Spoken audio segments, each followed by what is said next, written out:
نحمده ونصلي على رسوله الكريم اما بعد اعوذ بالله من الشيطان الرجيم بسم الله الرحمن الرحيم قال الله سبحانه وتعالى في القرآن المجيد في القرآن الحميد اليوم أكملت لكم دينكم وأتممت عليكم نعمتي ورضيت لكم الإسلام دينا وقال رسول الله صلى الله عليه وسلم تركتكم على ملة بيضاء ليلها كنهارها صدق الله العظيم رب اشرح لي صدري ويسر لي أمري واحلل عقدة من لساني يفقهوا قولي ربي زدني علما آمین یا رب العالمین۔ ہر طرح کی تعریف اللہ سبحانہ و تعالیٰ کے لیے ہے جو رب ہے تمام جہانوں کا اور جس کے اختیار میں ہم سب کی جان ہے اور بالآخر ہم سب کو اسی کی طرف لوٹ کر جانا ہے۔ کروڑوں درود و سلام نبی کریم صلی اللہ علیہ وسلم کی ذات اقدس پر کہ جنہوں نے بھٹکی ہوئی انسانیت کو ایک ایسا صراط مستقیم عطا کیا کہ جس پر چلنے کا انعام اللہ کے یہاں وسیع جنتیں ہیں۔ معزز حاضرین اکرام، آپ کے لیے وہ لمحات نہایت پرمسرت ہوتے ہیں، خوشی کے لمحات ہوتے ہیں وہ کہ جب آپ کسی ایسی جگہ پر بات کریں جا کر کہ جہاں سے آپ کے اساتذہ کرام پڑھے،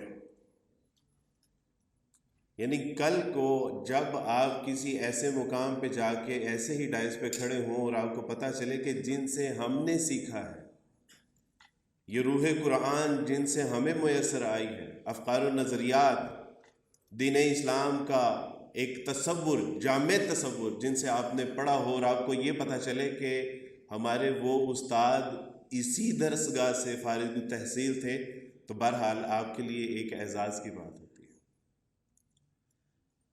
واقعہ یہ ہے کہ 2004 میں اسلام اور عیسائیت کا تقابلی مطالعہ کر رہا تھا، اور تقابلی مطالعہ کرنے کی ضرورت اس لیے پیش آئی کہ میں ایک عیسائی گھرانے میں پیدا ہوا۔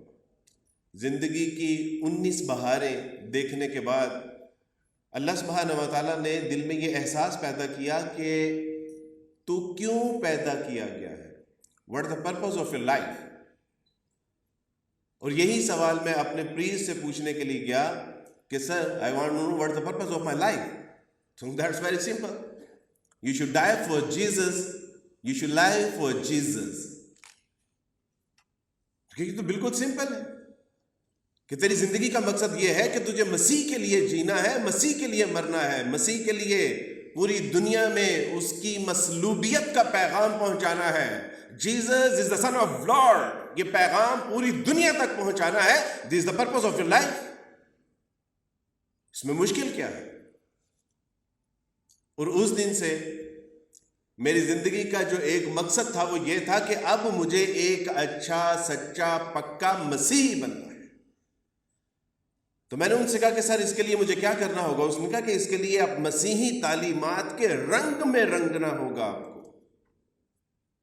اور ہوا کیا کہ مسیحی تعلیمات کا جب مطالعہ شروع کیا، اس کو پڑھنا شروع کیا، تو سب سے پہلے جو سامنے بات آئی، ہم پیدائشی مسیحی تھے، صبح و شام عبادات کرتے تھے، مسیح علیہ الصلوۃ والسلام کو خدا کا بیٹا گردانتے تھے، مسیح علیہ الصلوۃ والسلام کو خدا تصور کرتے تھے، لیکن جب شعوری طور پہ اللہ سبحانہ و تعالیٰ نے یہ بات کو سمجھنے کی توفیق عطا فرمائی کہ خدا خالق کائنات، جو خالق کائنات ہے، مالک کائنات ہے، جو خالق رازق ہے، جو حقیقی رب ہے ہمارا، وہ کون ہے، تو اس وقت اس بات کو اللہ سبحانہ و تعالیٰ نے سمجھنے کی توفیق عطا فرمائی۔ وہ جب شعور نے دستک دی تو اس نے پوچھا کہ کیا کوئی خدا کا بیٹا ہو سکتا ہے؟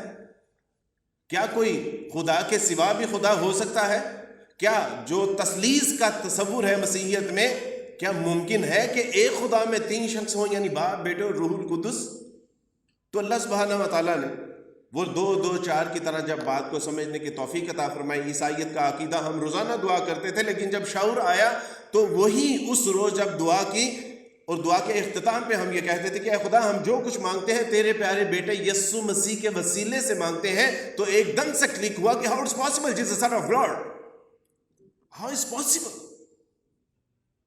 یہ کیسے ممکن ہے؟ اگر مسیح علیہ الصلوۃ والسلام خدا کا بیٹا ہے، اور اگر خدا کا کوئی بیٹا ہے تو اس کی بیوی بھی ہوگی، اگر اس کی کوئی بیوی ہے تو اس کے ماں باپ بھی ہوں گے، اگر ماں باپ ہے تو قوم قبیلہ بھی ہوگا. لیکن بائبل خود کہتی ہے کہ وہ ان تمام انسانی رشتوں سے بالا تر ہے، کوئی آنکھ اس کو دیکھنے کی تاب نہیں لا سکتی. تو پھر اس کا بیٹا کیسے ہو سکتا ہے؟ اللہ سبحانہ و تعالیٰ نے بہت کم عرصے میں پڑھنے کی توفیق عطا فرمائی. اسلام سے متعلق کچھ سوالات، اعتراضات، اشکالات تھے، اور وہی سوالات، اعتراضات لے کے جب علماء کرام کے پاس جاتے تو ان کو میری بات نہ سمجھ آتی، میری بات ان کو سمجھ نہ آتی. اور کسی اللہ والے نے مجھے کہا کہ آپ ایسا کیوں نہیں کرتے کہ ماڈل ٹاؤن میں ایک درویش ہے، ہر اتوار کو اس کا درس قرآن ہوتا ہے، اور آپ اس کے درس قرآن میں جائیے، ان سے سوالات کیجئے. تو اللہ سبحانہ و تعالیٰ کی توفیق سے سب سے پہلے 2004 میں جب میں عطا ترک بلاک گارڈن ٹاؤن میں گیا تو وہاں پہ ڈاکٹر اسرار رحم اللہ سورۃ المائدہ کی آیات کا درس دے رہے تھے، اور مجھے یوں لگا کہ ڈاکٹر اسرار رحمۃ اللہ علیہ کو اللہ سبحانہ و تعالیٰ نے دل میں ڈال دی ہے کہ میرا ایک بندہ آ رہا ہے جو ہدایت کا متلاشی ہے، اس کے یہ سوالات ہیں، اور انہی سوالات کو ڈاکٹر اسرار رحمۃ اللہ علیہ ایڈریس کر رہے تھے.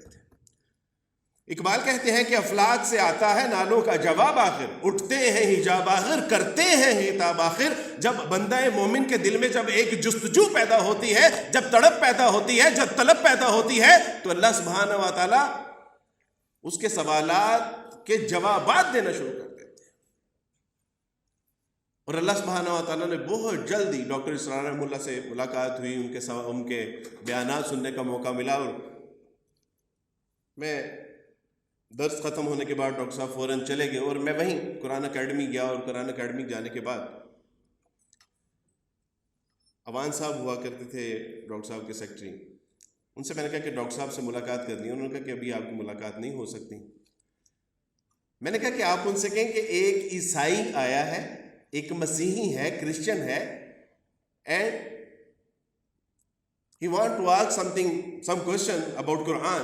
تو انہوں نے جب یہ پیغام سنا تو انہوں نے فوراً اندر بلا لیا. ڈاکٹر ابصار صاحب اپنے بھائی صاحب کے ساتھ، ان کی کوئی گفتگو چل رہی تھی، وہ منقطع کی، اور میرے سوالات سنے اور ان کے جوابات دینے شروع کیے، اور کافی دیر تک یہ سلسلہ چلتا رہا. تو اللہ سبحانہ و تعالیٰ کی توفیق سے میں آج اگر یہاں پہ کھڑا ہوں تو میں سمجھتا ہوں کہ اس میں ڈاکٹر اسرار رحم اللہ کا بہت بڑا کنٹریبیوشن ہے. اور اللہ سبحانہ و تعالیٰ کی توفیق سے 2007 میں نے اسلام قبول کیا. 9 میں ڈاکٹر صاحب کے یہاں پڑھنے کا اللہ سبحانہ و تعالیٰ نے موقع عطا فرمایا، اور اس کے بعد آج تک کم و بیش 6000 لوگوں کے اسلام قبول کرنے کا اللہ سبحانہ و تعالیٰ نے ذریعہ بنا دیا. یہ تو ایک مختصر سی روایت تھی، لیکن اکثر لوگ یہ جاننا چاہتے ہیں کہ عبد الوارث بھائی، ہم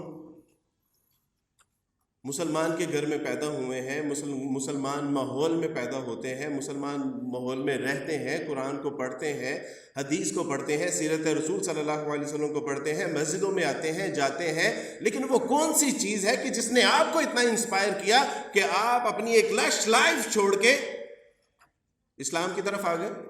آپ کے ماں باپ، بہن بھائی، رشتہ دار، ہر طرح کی آپ نے قربانی دی، آخر وہ کون سی چیز ہے؟ تو میں ان سے کہتا ہوں کہ میرے عزیز، اگر آپ نے اسلام کو نگاہ قلب کے ساتھ پڑھا ہوتا تو آپ یہ سوال نہ کرتے. اگر آپ نے نگاہ قلب کے ساتھ قرآن کو پڑھا ہوتا، قرآن کو دل کے کانوں سے سنا ہوتا، تو آپ مجھ سے یہ کہتے کہ عبد الوارث بھائی، قرآن و سنت کو پڑھنے کے بعد اتنی تاخیر سے اسلام کیوں قبول کیا ہے؟ میں شروع میں جب قرآن کو سمجھنے کے لیے پڑھتا تھا تو مجھے بالکل سمجھ نہیں آتی تھی. اس کی بنیادی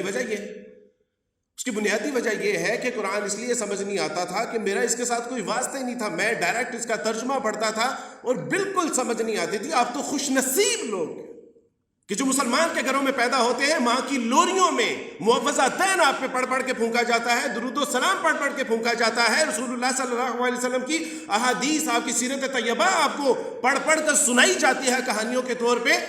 لیکن ہمیں تو اس کا، ہم نے پڑھا الحمدللہ رب العالمین، اب ڈھونڈتے رہیں کہ اس کا کیا مطلب ہے. ایک دن میں یعنی یہاں سے میں نے شروع کی تھی کہ کمپیریٹیو سٹڈی جب شروع کی، اسلام کا مطالعہ اب ضروری ہو گیا تھا. تو ایک دن میں ایک مسجد کے باہر کھڑا تھا، دوست میرے نماز پڑھنے کے لیے گئے، وہ جب تک باہر آئے تو میں نے تب تک دیوار کے اوپر ایک آیت پڑھ چکی تھی. وہ آیت تھی وَلَقَدْ يَسَّرْنَا الْقُرْآنَ لِلذِّكْرِ وَلَقَدْ يَسَّرْنَا الْقُرْآنَ لِلذِّكْرِ فَهَلْ مِن مُدَّكِرٍ. ہم نے قرآن کو آسان کر دیا ہے، کوئی ہے کہ جو اس سے نصیحت حاصل کرنا چاہتا ہے؟ میں نے کہا کہ اللہ سبحانہ وتعالیٰ میں تو کافی عرصے سے اس کو پڑھنے کی کوشش کر رہا ہوں، مجھے تو سمجھ نہیں آتا. اللہ سبحانہ وتعالیٰ اگر یہ واقعی سرچشمہ ہدایت، اگر یہ ہدایت کا منبع ہے، اللہ سبحانہ وتعالیٰ اگر یہ ہدایت کا سورس، اللہ حقیقتاً اگر یہ ایسی رسی ہے کہ جس کا ایک سرا مومن کے ہاتھ میں ہے، ایک سرا آپ کے ہاتھ میں ہے، اللہ سبحانہ وتعالیٰ پلیز اس کو میرے لیے آسان کر دیجئے. میں اس کو پڑھنا چاہتا ہوں، میں اس کو سمجھنا چاہتا ہوں، میں اس کے مطابق زندگی بسر کرنا چاہتا ہوں. اور اللہ سبحانہ وتعالیٰ کی توفیق سے میں اس دن جب گھر آیا تو اس دن جب میں نے دوبارہ سے پڑھا الحمدللہ رب العالمین، تو اس دن مجھے پتا چلا کہ تمام تعریفیں اس اللہ کے لیے ہیں جو رب ہے تمام جہانوں، جس کے بارے میں مفسرین، محدثین، متکلمین کہتے ہیں کہ 38 قسم کے جہان ہیں، اور ان تمام جہانوں کے اندر جو مخلوقات ان کا رب الحمدللہ رب العالمین، تمام تعریفیں اللہ کے لیے ہیں جو رب ہے تمام جہان والوں. امام راغب الفسانی رحمہ اللہ سے پوچھا کہ امام صاحب یہ رب کسے کہتے ہیں؟ تو امام صاحب نے کہا کہ حقیقی پرورش کرنے والے کو. تجھے ایچ بی کتنی ضرورت ہے، تیری ہارٹ بیٹ کی کتنی ضرورت ہے، تجھے شوگر کتنی چاہیے، تجھے کتنی عمر میں کتنی ہائٹ چاہیے، تجھے کتنی عمر میں کتنا ویٹ چاہیے، تیرا رنگ و حسن و جمال کیا ہوگا، وہ حقیقی طور پہ پرورش کرنے والا. امام راغب الفسانی رحمہ اللہ فرماتے ہیں کہ حقیقی پرورش کرنے والا، ہمارے والدین بھی ہماری پرورش کرتے ہیں، لیکن وہ تو وہی اسی انداز سے کر سکتے ہیں کہ جو اللہ سبحانہ وتعالیٰ نے ان کو وسائل عطا فرمائے ہیں. لیکن حقیقی پرورش کرنے والا میرا اللہ الرحمن الرحیم، نہایت مہربان اور رحم کرنے والا. لیکن اللہ سبحانہ وتعالیٰ نے فرما دیا کہ کہیں اس دھوکے میں نہ پڑ جانا کہ اللہ سبحانہ وتعالیٰ رحمان ہے، رحیم ہے، وہ بہت مہربان ہے، وہ مالک یوم الدین، وہ ایک دن ایسا برپا کرنے والا ہے کہ جس دن چھوٹی سی چھوٹی نیکی اور بڑی سی بڑی سزا اور جزا کا حساب و کتاب چپٹا کر دیا جائے گا. مالک یوم الدین، وہ مالک یوم الدین یقیناً وہ درگزر کرنے والا ہے، وہ مہربان ہے، نہایت رحم کرنے والا ہے، لیکن وہ مالک یوم الدین. ایاک نعبد و ایاک نستعین، یہ ہے وہ مقام کہ جب اللہ سبحانہ وتعالیٰ نے، مجھے ایسے لگا کہ جیسے اللہ سبحانہ وتعالیٰ یہ قرآن میرے لیے نازل کیا ہے. اقبال کہتے ہیں کہ اکثر میرے والد صاحب، میں بچپن میں جب قرآن پڑھ رہا ہوتا تھا تو والد صاحب آتے جاتے مسکراتے اور کہتے کہ بات بتاؤں گا. پھر پوچھا کہ ابا جان وہ آپ نے بات بتانا، کہا کہ میٹرک پاس کر لو پھر بتاؤں گا. پھر جب میٹرک پاس کر لی تو پھر اقبال سے کہا کہ اقبال قرآن ایسے پڑھا کرو کہ جیسے تمہارے اوپر نازل ہو رہا ہے، یہ کیفیت تمہارے اندر ہونی چاہیے. اور ڈاکٹر اسرار رحمہ اللہ فرمایا کرتے ہیں کہ ڈاکٹر اقبال کے اوپر جو اللہ سبحانہ وتعالیٰ نے قرآن کے اسرار و رموز کھولے ہیں، شاید وہ باپ کی نصیحت تھی کہ جو انہوں نے دل سے اس کو جو ہے وہ تسلیم کیا، محسوس کیا. اور اسی بات کو اقبال کہتے ہیں کہ تیرے ضمیر پہ جب تک نہ ہو نزول کتاب، گرا کشا ہے نہ راضی نہ صاحب کشاف. وہ اگر تو دل کی نگاہ سے قرآن کو نہیں پڑھتا، دل کے کانوں سے اس کی سماعت نہیں کرتا، تو پھر نہ امام رازی جنہوں نے 40 جلدوں کے اوپر تفسیر لکھی، نہ تیری سوچ کی گراہوں کو وہ کھول سکتے ہیں، اور نہ صاحب کشاف، نہ وہ پھر تیرے مسئلے کا حل پیش کر سکتا ہے. ایک عیسائیوں کا بچہ جب قرآن پڑھتا ہے ہدایت کے لیے، اللہ سبحانہ وتعالیٰ سے ملاقات کے لیے، آخرت میں سرخرو ہونے کے لیے، رسول اللہ صلی اللہ علیہ وسلم کی معیت حاصل کرنے کے لیے، اس کو قرآن سمجھ آ رہا ہے. اور اللہ کہتے ہیں کہ الحمدللہ رب العالمین الرحمن الرحیم مالک یوم الدین ایاک نعبد و ایاک نستعین. کہ اللہ ہم تیری عبادت کرتے ہیں اور تجھ ہی سے مانگتے ہیں. گویا کہ اقبال کے الفاظ میں اگر میں آپ کو بتانا چاہوں تو وہ یہ ہے کہ وہ ایک سجدہ جسے تو گراں سمجھتا ہے، 1000 سجدوں سے دیتا ہے آدمی کو نجات. وہ چلیا کدھر در بدر ٹکرے مار رہا ہے، در در سے مانگتا ہے. اگر ایک در پہ تجھے جھکنا آ گیا، ایک در پہ اگر سجدہ کرنا آ گیا، ایک در پہ مانگنا آ گیا، ایک در پہ رونا آ گیا، ایک در سے تجھے گریہ زاری کرنی آ گئی، دیٹس مین اللہ سبحانہ و تعالیٰ سے ما ایاک نعبد و ایاک نستعین، کہیے کہ اللہ سبحانہ و تعالیٰ جی ہم آپ کی عبادت کرتے ہیں اور آپ ہی سے مدد مانگتے ہیں، اور جس کو اللہ سے مانگنا آ گیا وہ پھر در در پہ نہیں مانگتا، پھر در در پہ سجدہ نہیں کرتا۔ آج دیکھیں، یعنی میں کیا بات کروں، ہمارے حکمران، یعنی ان کا آپ لیول دیکھیے، اور جب سودی قرضے منظور ہوتے ہیں تو وہ پوری قوم کو مبارکباد پیش کر رہے ہوتے ہیں کہ مبارک ہو کہ ہم نے اللہ اور اس کے رسول صلی اللہ علیہ وسلم سے کھلم کھلا جنگ مول لے لی ہے، مبارک، ہمیں قرضے مل رہے ہیں، آئی ایم ایف ہم نے شرائط ان کی مان لی ہے، آئی ایم ایف ہمیں سودی قرضے دینے کے لیے تیار ہے، اور اللہ سبحانہ و تعالیٰ کیا کہہ رہے ہیں، ایاک نعبد و ایاک نستعین، کہیے کہ ہم اللہ تیری عبادت کرتے ہیں اور تجھ ہی سے مانگتے ہیں، ہم نے اللہ کے در سے مانگنا چھوڑ دیا، اس لیے آج در در پہ مانگ رہے ہیں۔ اہدنا الصراط المستقیم۔ مجھے ایسے لگا کہ جیسے اللہ سبحانہ و تعالیٰ پوچھ رہے ہیں where you want to go، کہاں جانا چاہتے ہو، what are you looking here and there، ادھر ادھر کیا تلاش کر رہے ہو، کہاں جانا چاہتے ہو، صراط مستقیم کے متلاشی ہو، اللہ کی بارگاہ تک، اللہ کی جنتوں میں جانا چاہتے ہو، دوزخ سے بچنا چاہتے ہو، صراط مستقیم جو انبیاء صدیقین صلحاء کا راستہ ہے اس پہ چلنا چاہتے ہو، ھذا صراط مستقیم۔ مسیح علیہ السلام نے قرآن مجید میں فرمایا تھا ان اللہ ربی و ربکم فاعبدوہ ھذا صراط مستقیم، بے شک میرا اور تمہارا رب اللہ ہے، یہی تو سیدھا راستہ ہے، پس اسی کی عبادت کرتے رہو۔ اللہ سبحانہ و تعالیٰ نے اپنے فضل سے، اپنی رحمت سے نہ صرف قرآن کو پڑھنے کی، اس کو سمجھنے کی توفیق عطا فرمائی، بلکہ اچھے اساتذہ کرام عطا فرمائی کہ جن سے پتہ چلا کہ یہ اللہ سبحانہ و تعالیٰ نے جو امت مسلمہ کو قرآن دیا ہے یہ محض قرآن نہیں ہے۔ اور معذرت کے ساتھ اگر اقبال، آج پتہ نہیں اقبال ہی وارد ہو رہے ہیں، اور ایسا ممکن نہیں ہے کہ قرآن کی بات ہو اور پاک و ہند کے لوگ اقبال کو یاد نہ کریں، ایسا ممکن نہیں ہے۔ اقبال کہتے ہیں کہ فاش گویم آنچ در دل مزمرست این کتابیں نیست چیزیں دیگر است۔ اوے چلیا جنہوں تو کتاب سمجھ لیتا ہے، محض کتاب نہیں ہے، جس کو تو نے محض کتاب سمجھ لیا ہے یہ محض کتاب نہیں ہے۔ اگر تو مجھے اجازت دو اور میرے اوپر فتوے نہ لگا دو، مجھے اپنی زبان کھولنے کی اجازت دو، تو وہ یہ ہے کہ فاش گویم آنچ در دل مزمرست این کتابیں نیست چیزیں دیگر است، یہ کوئی اور ہی شے ہے، مثل حق پنہا و ہم پیداست این زندہ و پائندہ و گویاست۔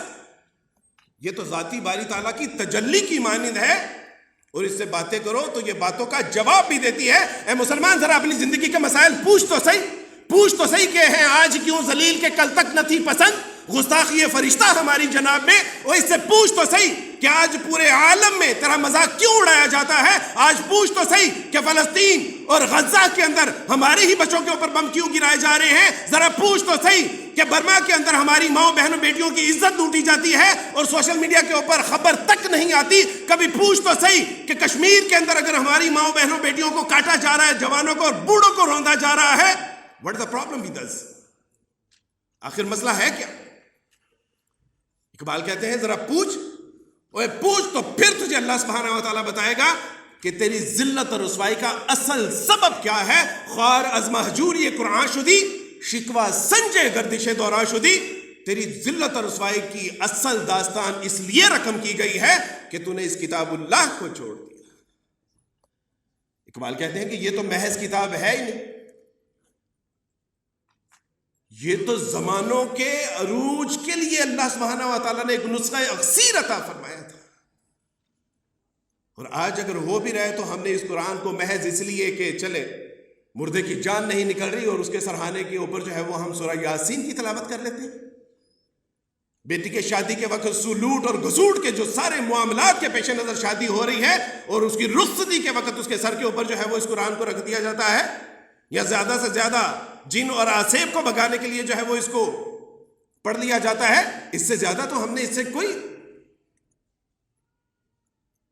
میرے دوستو بھائی، اقبال کہتے ہیں کہ فاش گوئے مانچ در دل مزبرست این کتابیں نیست چیزیں دیگر مثل حق بن نامہ ہم پہ داستی زندہ و پائندہ و گویاست. یہ تو زندہ اور جاوید کلام ہے، اور اس کا ایک کمال یہ ہے کہ جب یہ انسان کے اندر جاتا ہے تو اندر کی دنیا تبدیل کر دیتا ہے، اور جب اندر کی دنیا تبدیل کرتا ہے تو پھر وارث مسیح نہیں رہتا، پھر یوسف یوحنا نہیں رہتا، پھر اللہ سبحانہ و تعالیٰ اس کو محمد یوسف بنا دیتے ہیں، پھر اللہ سبحانہ و تعالیٰ اس کو عبد الوارث بنا دیتے ہیں. یہ قرآن کا اعجاز کمال یہ ہے، وہ اس کو کبھی دل کی نگاہ سے پڑھ کے تو دے، یہ تیری زندگی تبدیل کر کے نہ رکھ دے تو پھر رکھ.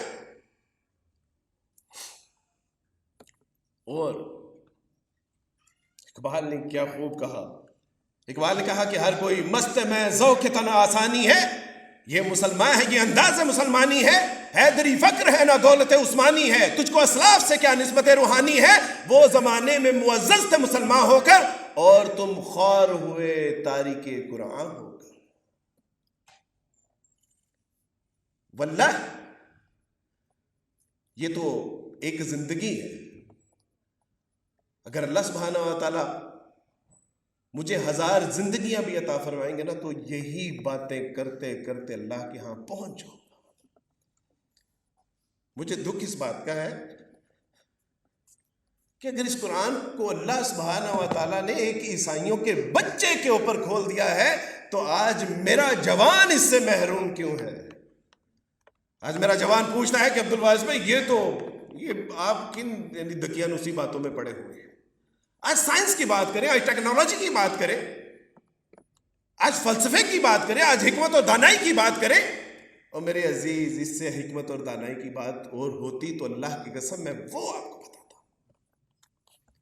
اقبال پچھلی صدی کی وہ انٹلیکچوئل پرسنالٹی تھی کہ سائنسدانوں کے لیے بھی آئیڈیل بنے، فلسفہ کے لیے بھی آئیڈیل بنے، علماء کرام کے لیے بھی آئیڈیل بنے، تجارت کرنے والوں کے لیے بھی آئیڈیل بنے، انقلاب برپا کرنے والوں کے لیے بھی آئیڈیل بنے، لیڈرز کے لیے بھی آئیڈیل بنے.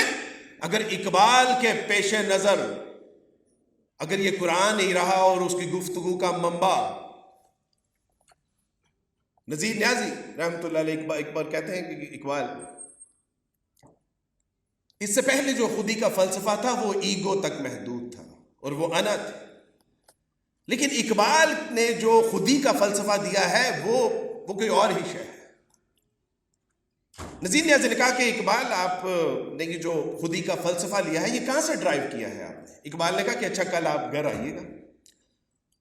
وہ کاپی پینسل لے کے گئے کہ اقبال کوئی جو ہے وہ ذہین کتب کا حوالہ دیں گے، کچھ مقالہ جات بتائیں گے، کتابیں بتائیں گے، لائبریری چھانیں گے تو موقع مل جائے.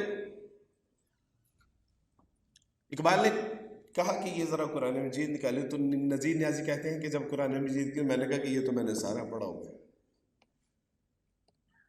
لیکن جب قرآن مجید نکالا اور قرآن مجید کی ایک آیت اقبال نے نکال کے ان کے سامنے رکھی اور وہ یہ تھی کہ وَلَا تَكُونُوا كَالَّذِينَ نَسُوا اللَّهَ.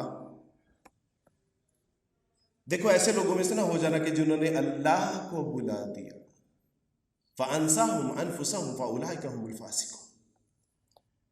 دیکھو ایسے لوگوں میں سے نہ ہو جانا کہ جنہوں نے اللہ کو بلا دیا تو اللہ نے ان کو ان کے نفوس سے غافل کر دیا. اقبال کہتے ہیں کہ یہ ہے میرا فلسفہ خودی جہاں سے میں نے ڈرائیو کیا ہے. اگر اقبال اس قرآن کو اپنی فکر کا منبع بناتے ہیں، اقبال اگر کہتے ہیں کہ اس قرآن کے سوا میرے سینے میں اگر کوئی شے ہے تو اللہ سبحانہ و تعالیٰ مجھے حشر والے دن ذلیل و رسوا کر دیجیے گا، تو مجھے بتائیے کہ اس سے بڑی اور کیا دلیل ہوگی آج کے انٹلیکچوئلز کے لیے. اللہ سبحانہ و تعالیٰ کا شکر ہے کہ رسول اللہ صلی اللہ علیہ وسلم کی سیرت طیبہ پڑھنے کا اللہ نے موقع عطا فرمایا. میں نے قرآن کو پڑھا، سمجھا اور اس نتیجے پر پہنچا کہ اتنی عظیم کتاب کے حامل قوم جو ہے وہ آج ذلیل و رسوا کیوں ہے، کہ جس کے بارے میں اقبال ہی کہتے ہیں کہ خدا تجھے کسی طوفان سے آشنا کر دے کہ تیرے بحر کی موجوں میں اضطراب نہیں، تجھے کتاب سے ممکن نہیں فرار کہ تو کتاب خواہ ہے مگر صاحب کتاب نہیں. تو پتہ چلا کہ ہاں کتاب تو ہے، ہم صاحب کتاب نہیں ہیں، اس لیے ذلت اور رسوائی ہمارا مقدر بنی پڑی ہے. لیکن یہ اللہ کا کلام،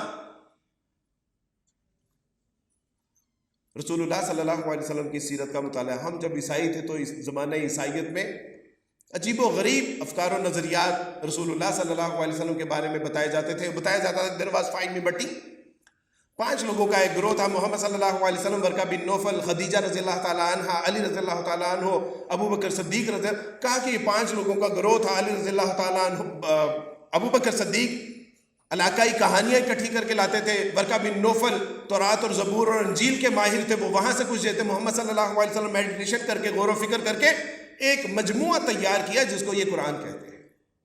ہمیں یہ بتایا گیا اور محمد صلی اللہ علیہ وسلم نے اس بات کا دعویٰ کر دیا کہ یہ قرآن مجھ پر من جانب اللہ نازل ہوا ہے.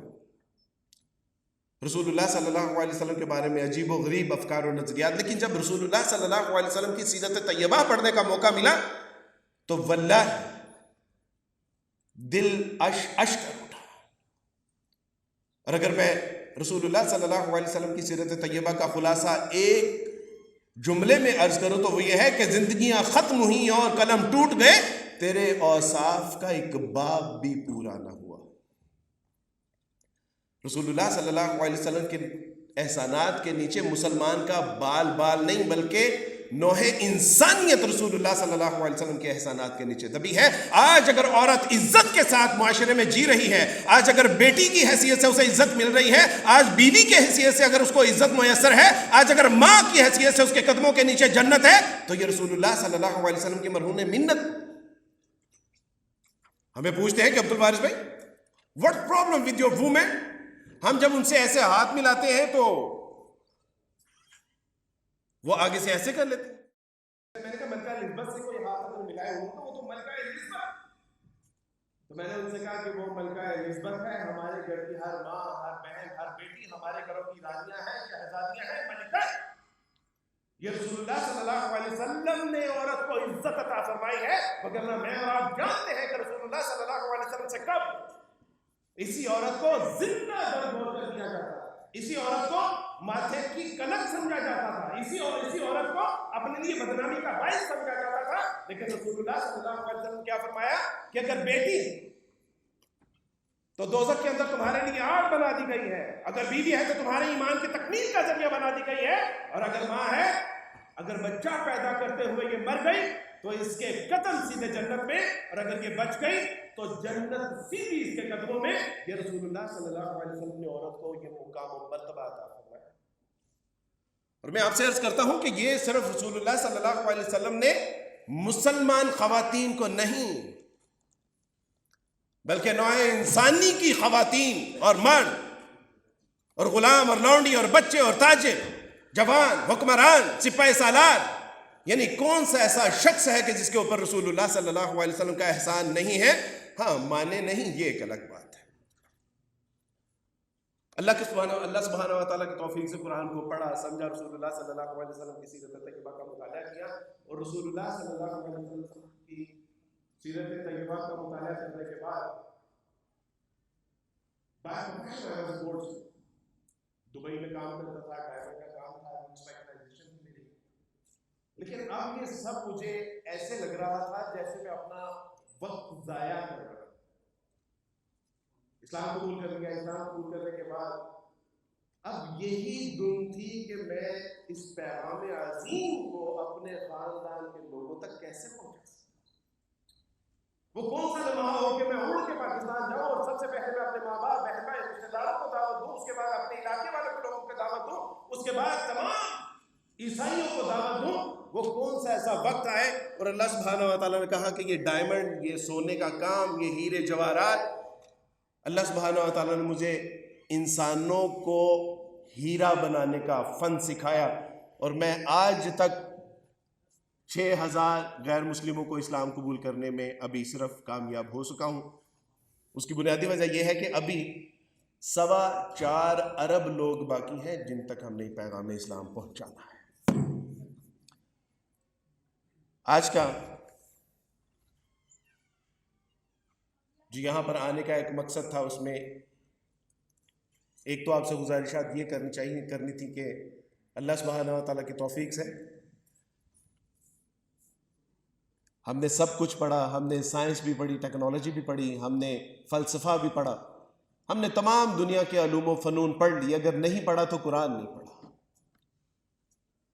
اور میں آپ سے آج یہی گزارش کر کے جاؤں گا کہ اپنی زندگیوں میں صرف 15-20 منٹ نکال لیں روزانہ کی بنیاد کے اوپر۔ اللہ کی قسم، اگر حشر والے دن اللہ سبحانہ و تعالیٰ نے یہ 15-20 منٹ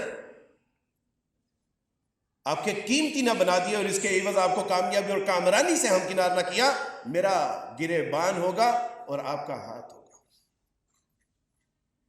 اور مسلمان آج جس طرح کی ہم بے معنی قسم کی پرپس لیس لائف جس طرح گزار رہے ہیں، سچی بات ہے کہ یہ مسلمان کا شیوا ہی نہیں ہے۔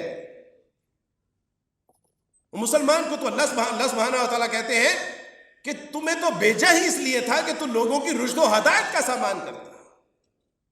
تیری زندگی کا مقصد تو یہ تھا کہ آگ کے گڑھے میں گرنے والے لوگوں کو کھینچ کے پیچھے کرتا۔ تیری زندگی کا مقصد تو یہ ہونا چاہیے تھا کہ اقبال کہتے ہیں کہ خوش تو ہم ہیں جوانوں کی ترقی سے، مگر لبے خندہ سے نکل آتی ہے فریاد بھی ساتھ۔ ہم سمجھتے تھے کہ لائے گی فراغت تعلیم، کیا خبر تھی کہ چلا آئے گا الہاد بھی ساتھ۔ وہ جوان، وہ اقبال کی شاہین، وہ رسول اللہ صلی اللہ علیہ وسلم کے وہ غلام جنہوں نے پوری دنیا میں اسلام کا پیغام پہنچانا تھا، قرآن کا پیغام پہنچانا تھا، آج افسوس طلب بات یہ ہے کہ ہم تو خود اس الہاد کا جو ہے وہ حصہ بن گئے۔ اور ایک بات یاد رکھیے گا، ابو سعید خدری رضی اللہ تعالیٰ عنہ فرماتے ہیں، فرمایا کہ رسول اللہ صلی اللہ علیہ وسلم فرمایا کہ اگر تم میں سے کوئی کسی برائی کو ہوتا ہوا دیکھے تو اس کو اپنے ہاتھ سے روکے نہیں۔ آپ نے اکثر یہ حدیث سنی ہوگی کہ اپنے ہاتھ سے روکے،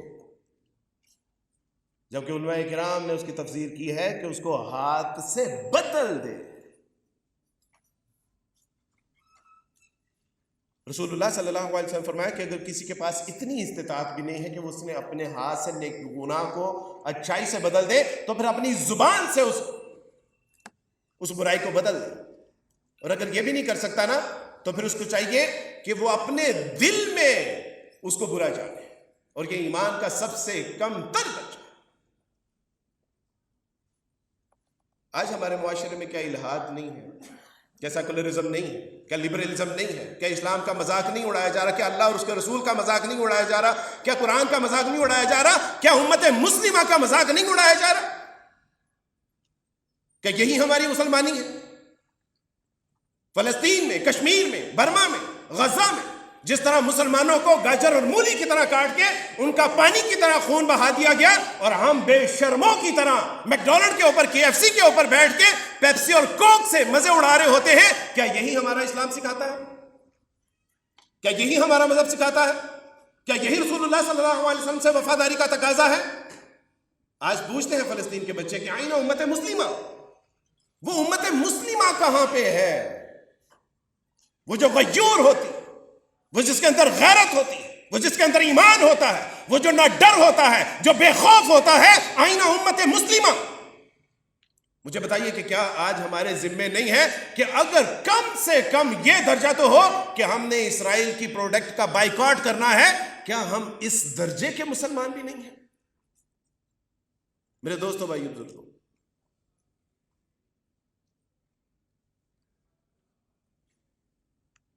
آخری بات کر کے میں آپ سے اجازت چاہوں گا، اور وہ یہ ہے کہ اب معاملہ حنفی، دیوبندی، شافعی، مالکی کا نہیں، اب معاملہ دو گروہوں میں بٹ چکا ہے، اور اس وقت جوان اپنے آپ کو دو گروہوں میں تقسیم کیے ہوئے ہیں۔ ایک گروہ غیرت مندوں کا گروہ ہے اور ایک گروہ بے غیرت لوگوں کا گروہ ہے۔ ایک با حیا لوگوں کا گروہ ہے اور ایک بے حیا لوگوں کا گروہ ہے۔ ایک با کردار لوگوں کا گروہ ہے اور ایک بے کردار لوگوں کا گروہ ہے۔ اور ایک وہ گروہ ہے جو فلسطین کے ساتھ کھڑا ہے، کشمیر کے ساتھ کھڑا ہے، برما کے ساتھ کھڑا ہے، مسلمانوں کے ساتھ کھڑا ہے، اور ایک وہ گروہ ہے کہ جو ان تمام کے کمر کر کے کھڑا ہے۔ حشر والے دن میرا اور آپ کا، خاص کر آج کے لوگوں کا جو حساب و کتاب ہے، یہ غزہ اور فلسطین کے اوپر ہونے والا ہے۔ یہ بات یاد رکھیے۔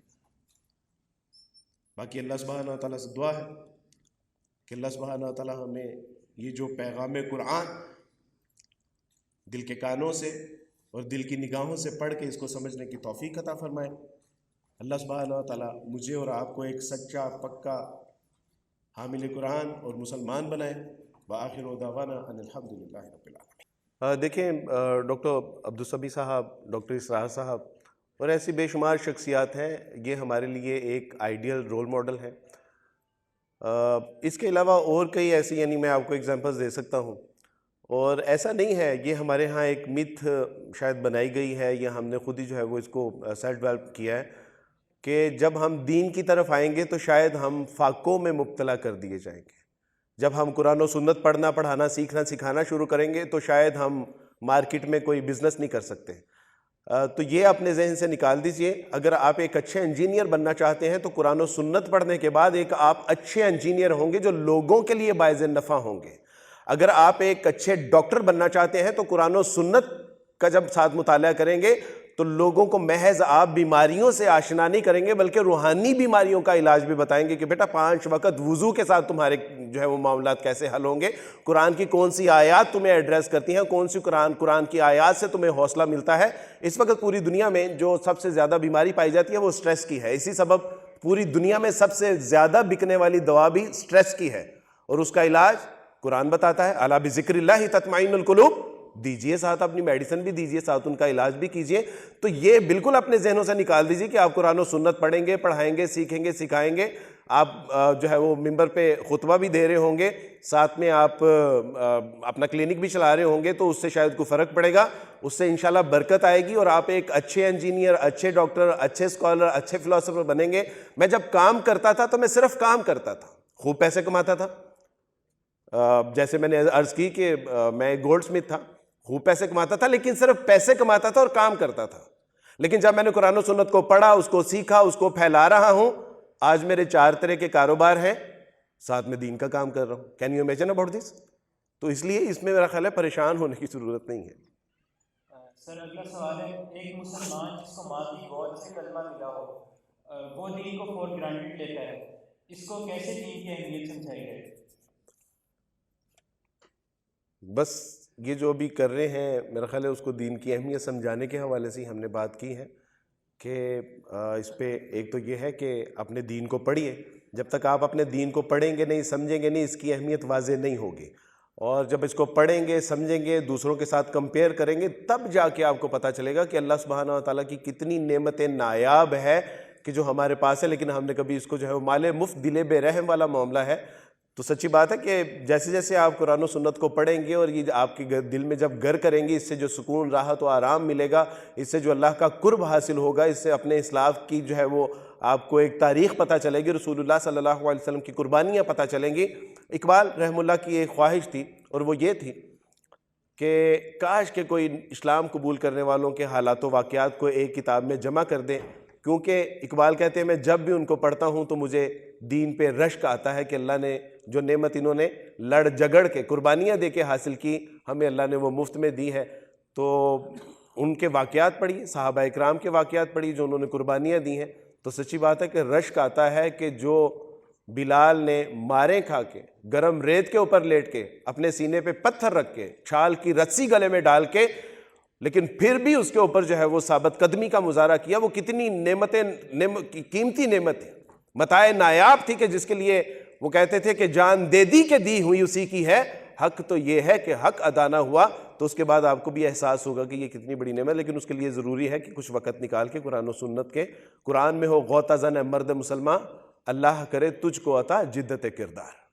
جی سر، اگلا سوال، مسلمانوں کی حالت کو بہتر بنانے کے لیے آپ کیا اقدامات یا چیزیں سمجھتے ہیں جن پر ہمیں بحیثیت امت غور کرنے کی ضرورت ہے؟ اقبال کہتے ہیں کہ دوڑ پیچھے کی طرف گردش ایام تو ہم نے یہ سمجھ لیا کہ ہماری جو ترقی ہے، ہماری کامیابی اور کامرانی وہ ویسٹ کی تقلید میں ہے۔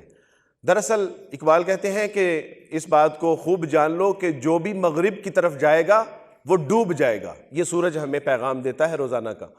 تو ہماری جو کامیابی اور کامرانی ہے وہ پیچھے ہے۔ کبھی اے نوجواں مسلم تدبر بھی کیا تو نے، وہ کیا گردوں تھا تو جس کا ہے ایک ٹوٹا ہوا تارا، تجھے اس قوم نے پالا ہے آغوش محبت میں، کچل ڈالا تھا جس نے پاؤں میں تاجے سرے دارا۔ تو ہماری کامیابی اور کامرانی دراصل پیچھے ہے۔ اگر آپ سمجھتے ہیں کہ قرآن و سنت میں جب تک ہم اس کو اپنا حرز جاں نہیں بنائیں گے، اس کو اپنا اوڑھنا بچھونا نہیں بنائیں گے، تو سچی بات ہے کہ یہ خواہش طفل تو ہو سکتی ہے لیکن حقیقی معنی میں جو ہے وہ کامیابی اور کامرانی نہیں ہو سکتی۔ اگلا سوال، when you were younger, like what was your family's, your community's thoughts regarding Muslims? Like how did they see Muslims? ترجمہ کرتے، مجھے انگلش نہیں آتی۔ میں آپ کے خاندان اور آپ کی کمیونٹی جہاں اسلام لانے سے پہلے رہتے تھے، ان کے مسلمانوں کے بارے میں کیا خیالات اور نظریات تھے؟ سچی بات ہے کہ پہلے تو مجھ سمیت بہت برے خیال تھے۔ مثلاً ہم سمجھتے تھے کہ یہ جو داڑھی والے ہوتے ہیں یہ سارے دہشت گرد ہوتے ہیں، یہ ٹوپی والے سارے دہشت گرد ہوتے ہیں، یہ برقعے والی خواتین جو ہے نا انہوں نے اندر بم بھی چھپائے ہوتے ہیں، یعنی یہ بچے بھی اٹھا کے یہ اندر جو برقعے کے اندر انہوں نے رکھے ہوتے ہیں۔ تو پہلے تو ہمارے خیالات یہ تھے، ہم سمجھتے تھے دقیانوس ہیں، یہ بے وقوف ہیں، یہ تسلیس ان کو سمجھ نہیں آئی، ان کو سمجھ نہیں آئی کہ جیسا سن آف گاڈ، ان کے اوپر ایمان لے آئیں، سارے اگلے پچھلے اوپر نیچے دائیں بائیں آگے پیچھے سارے گناہ معاف ہو جائیں گے، یہ سارے بے وقوف ہیں۔ لیکن جب میں وہاں سے نکلا تو سب سے پہلے مجھے پتہ چلا کہ وہ بے وقوف نہیں ہیں، ہم بے وقوف تھے۔ اس کے بعد اپنے خاندان کے لوگوں کو بتایا تو قریب کوئی 25 میرے خاندان اپنی فیملی کے لوگ، ان کو پتہ چلا کہ نہیں مسلمان بے وقوف نہیں ہیں، ہم بے وقوف ہیں۔ تو اس کے بعد پھر اپنے کمیونٹی کے کوئی 6000 لوگوں تک یہ بات پہنچائی تو ان کو پتہ چلا کہ نہیں یار یہ تو بڑے بھلے لوگ ہیں، تنگی تکلیف مصیبت میں ساتھ دینے والے لوگ ہیں، احساس کرنے والے لوگ ہیں، پیار کرنے والے لوگ ہیں، اور یہ داڑھی اور ٹوپی جو ہے یہ صرف مسلمانوں کی نہیں بلکہ تمام انبیاء علیہ الصلوۃ والسلام کی جو ہے وہ سنت ہے۔ یہ جو پردہ کرنا ہے یہ با حیا اور با کردار خواتین کا جو ہے وہ شیوا ہے۔ تو الحمدللہ بس لگے ہوئے ہیں، کوشش کر رہے ہیں کہ اس جو مثبت خیالات اور سوچ ہے اس کو زیادہ سے زیادہ پھیلا سکیں، اور آپ سے بھی درخواست ہے کہ آپ بھی ہمارا دست و بازو بنیے۔ اگلا سوال، قرآن and Bible contradict head on the matter of Trinity. Why Christians then don't realize it? سوال ہے کہ تثلیث کے معاملے میں قرآن اور بائبل کے درمیان اختلافات موجود ہیں، پھر جو عیسائی ہیں وہ سچ کو کیوں نہیں پہچان پاتے؟ اصل میں اس کی تعویلات کرتے ہیں۔ مسئلہ یہ ہے کہ اس کی تعویلات ہیں، یعنی جس طرح تثلیث کا اپنا تثلیث مسیح علیہ الصلوۃ والسلام سے کہیں بھی ثابت نہیں ہے بائبل میں۔ یعنی مسیح علیہ الصلوۃ والسلام نے ایک جگہ اگر متی میں یہ کہا ہے جس کو کرسچن ایک حوالہ بناتے ہیں کہ اے باپ تو اور میں ایک ہیں، تو اسی متی میں 27ویں باب میں جا کے مسیح علیہ الصلوۃ والسلام ارشاد فرماتے ہیں کہ اے باپ جس طرح تو اور میں ایک ہیں، شاگردوں کی طرف اشارہ کرتے ہیں اور فرماتے ہیں کہ ان سب کو بھی ہم میں ایک کر۔ تو میں ان کو بتاتا ہوں کہ یہ ایک کا مطلب قائد اعظم نے بھی کہا تھا کہ وی آر ون نیشن، ہم ایک قوم ہیں۔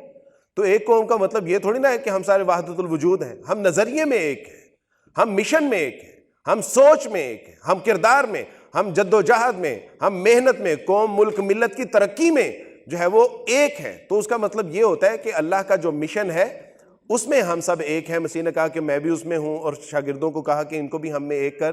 تو وہ اس کی تعویل کرتے ہیں، وگرنہ بائبل میں there is no any single reference کہ مسیح نے یہ کہا ہو کہ خدا 3 میں سے میں ایک ہوں۔ مسیح نے کہیں نہیں کہا، بلکہ شاگرد نے پوچھا کہ استاد تورات کا سب سے بڑا حکم کیا ہے؟ تو مسیح علیہ السلام نے فرمایا کہ تورات کا سب سے بڑا حکم یہ ہے کہ خداوند تیرا خدا ایک ہی خدا ہے، جس کو اپنے پورے دل، اپنی پوری جان، اپنی پوری طاقت اور اپنی پوری عقل کے ساتھ محبت رکھ۔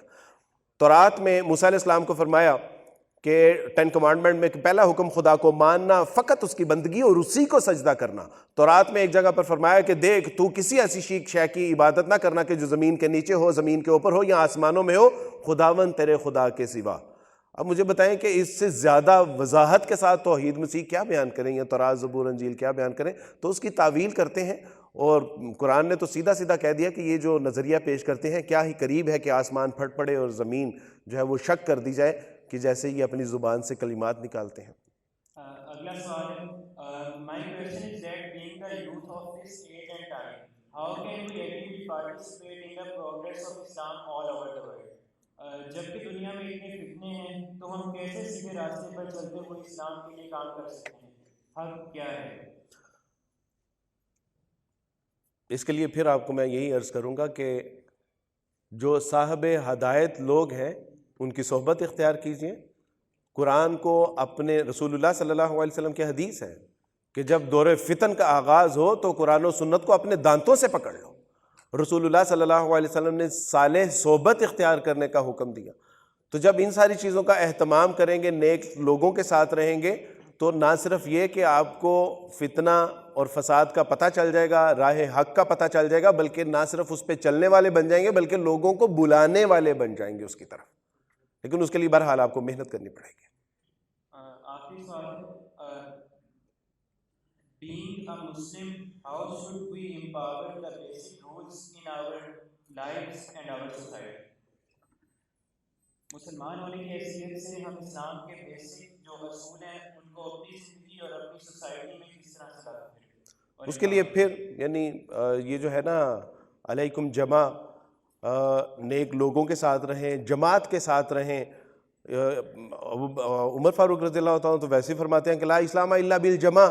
تو اس سے ہوتا کیا ہے کہ جب آپ نیک اور صالح لوگوں کی جماعت کو اختیار کرتے ہیں، ان کے یعنی ان کی صحبت کو اختیار کرتے ہیں، ان کی مجلس کو اختیار کرتے ہیں، تو اللہ سبحانہ و تعالیٰ کی توفیق سے آپ کو استقامت بھی میسر آتی ہے، فتنوں سے بچنے کا موقع بھی ملتا ہے۔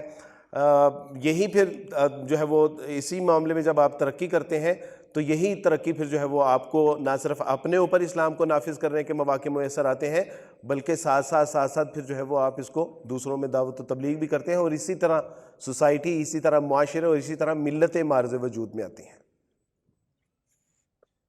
بارک اللہ۔